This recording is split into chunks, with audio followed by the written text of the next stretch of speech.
પેટલાદ વિધાનસભાના મતદાતા અભિવાદન સમારોહ યોજાયો। આજ રોજ પેટલાદ વિધાનસભા દ્વારા દંતાલી સચ્ચિદાનંદ પાર્કમાં આણંદ જિલ્લા સાંસદ મિતેશભાઈ પટેલનો પેટલાદ વિધાનસભા દ્વારા મતદાતા અભિવાદન સમારોહનું આયોજન કરવામાં આવ્યું હતું।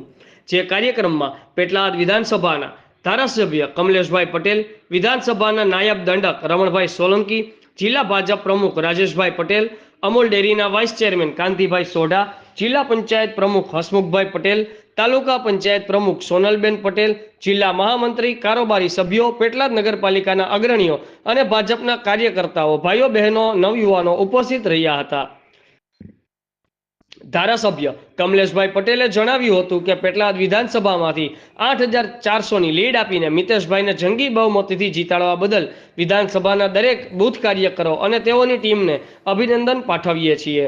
આ અંગે સાંસદ મિતેશભાઈ પટેલ અને ધારાસભ્ય કમલેશભાઈ દ્વારા કાર્યક્રમમાં પધારેલ દરેક કાર્યકરોનું ગુલાબની પાંદડીઓ ઉછાળી તેમનું સ્વાગત કરાયું હતું।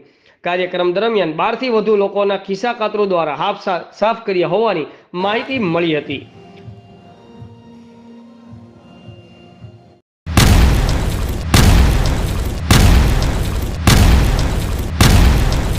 दिव्य सरदार न्यूज, सब पर नजर, सबकी खबर।